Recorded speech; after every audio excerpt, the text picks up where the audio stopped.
अब हम आपको एक ऐसे सफर पर लेकर चलते हैं जिसमें आपके लिए पैसे की बचत भी है और समय की भी।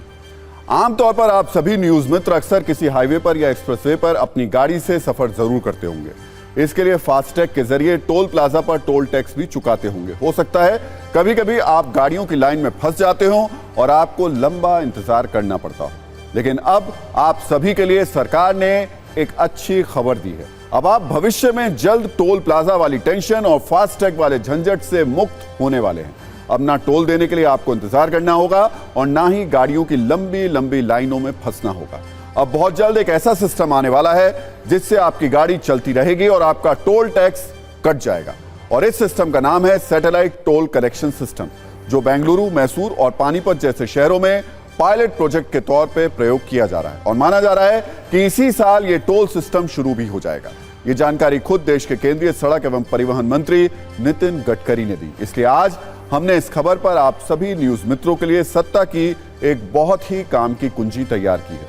सबसे पहले हम आपको ये समझाते हैं कि आखिर ये टोल टैक्स वाला नया सिस्टम काम कैसे करेगा। ये पूरी प्रक्रिया सैटेलाइट से जुड़ी हुई होगी, यानी एक जीपीएस बेस्ड सिस्टम होगा। एक एंट्री पॉइंट को टच करते ही किसी वाहन की एंट्री इस सिस्टम में दर्ज हो जाएगी और फिर वो गाड़ी उस हाईवे या एक्सप्रेसवे पर जितनी दूरी तक चलेगी उससे उसी दूरी के हिसाब से टोल टैक्स लिया जाएगा और टोल टैक्स के पैसे सीधे आपके अकाउंट से कट जाएंगे।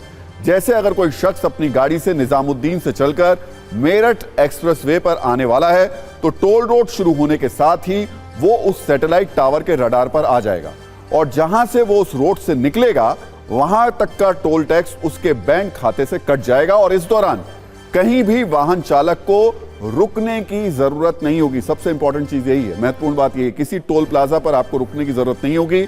आप सीधे सीधे चलते रहेंगे और ऊपर इस तरीके के वो डिवाइस लगे होंगे जो अपने आप आपके गाड़ी की रीडिंग को नोट करेंगे और उस हिसाब से जो भी टोल बनता होगा वो आपके अकाउंट से काट लेंगे।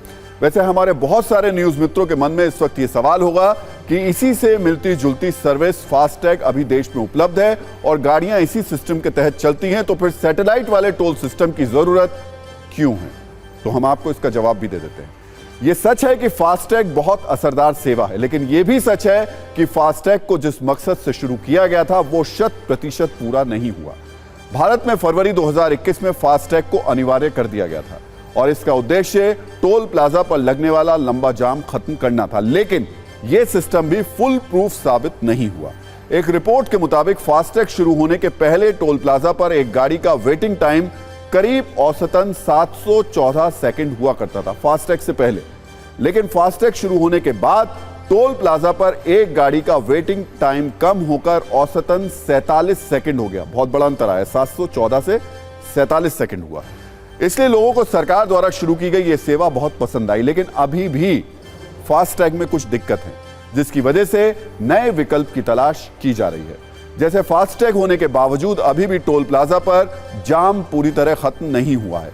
अक्सर देखा गया है कि कई बार फास्टैग के बावजूद गाड़ियों की लंबी लाइन लग जाती है और हो सकता है इस तरीके की परेशानी आपने भी महसूस की हो, क्योंकि कई बार गाड़ी पर लगा फास्टैग ठीक से काम नहीं करता, तो कभी फास्टैग स्कैन करने वाला सिस्टम खराब या धीमा होने की वजह से गाड़ी को टोल प्लाजा से निकलने में वक्त लगता है। इसके अलावा सरकार का टोल प्लाजा मुक्त सफर वाला सपना है वो पूरा नहीं होता दिखाई देता इस सिस्टम की वजह से। इसलिए सरकार ने सैटेलाइट वाला टोल कलेक्शन सिस्टम लाने का विचार किया है।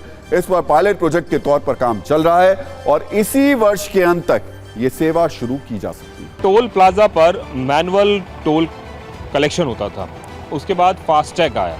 फास्टैग आने के बाद कई सारी जगहों पर तेजी तो आई, लेकिन अभी भी जब आप टोल पर पहुंचते हैं तो कभी कभी आपको इस तरह की लंबी लाइनें देखने को मिल सकती है।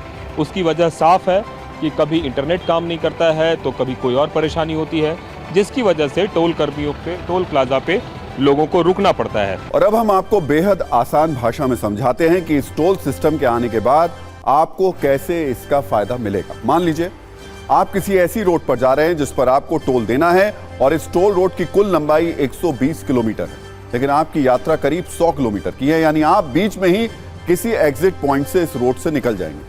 लेकिन अगर इस दायरे में 2 टोल प्लाजा पड़ते हैं और दोनों पर आपको 50-50 रुपए का टोल देना होता है, तो इसका मतलब यह कि आपसे पूरे 120 किलोमीटर की रोड के टैक्स लिया गया है। जबकि असल में आप उस रोड पर 100 किलोमीटर ही चले। लेकिन अब सैटेलाइट वाले टोल सिस्टम की वजह से ऐसा नहीं होगा। आपको सिर्फ 100 किलोमीटर चलने का ही टोल टैक्स देना होगा। यानी इसमें आपके लिए फायदे ही फायदे हैं, जो न सिर्फ समय के साथ साथ आपका पैसा भी बचाएगा, क्योंकि जितना सफर करेंगे उतना ही टैक्स देना होगा। यानी इससे पैसे की बचत होगी, टोल प्लाजा पर गाड़ियों की लाइन नहीं लगेगी, यानी इससे समय की भी बचत होगी। और क्योंकि ना ही दिन में और ना ही रात में गाड़ियां रोकने की जरूरत होगी, इससे आपका सफर भी सुरक्षित होगा। आपको बता दें कि भारत में जिस सैटेलाइट वाले टोल कलेक्शन सिस्टम को लागू करने की उल्टी गिनती चल रही है, असल में वो एक जर्मन मॉडल है, क्योंकि इसे जर्मनी में तैयार किया गया था। मौजूदा समय में जर्मनी के साथ साथ रूस में भी इसका इस्तेमाल किया जा रहा है। इसमें यह पाया गया कि जीपीएस से टोल टैक्स वाली यह व्यवस्था बेहद फायदेमंद है और करीब 98% गाड़ियां जर्मनी और रूस में इसी सिस्टम से चलती हैं। हालांकि भारत में एक बार में ही पूरा टोल सिस्टम खत्म नहीं किया जाएगा। पहले मौजूदा टोल सिस्टम के 2 लेन को सैटेलाइट बेस्ड सिस्टम से जोड़ा जाएगा। जैसे जैसे सैटेलाइट बेस्ड सिस्टम इंस्टॉल होते जाएंगे, वैसे वैसे फास्ट टैग और मैनुअल लेन को खत्म कर दिया जाएगा।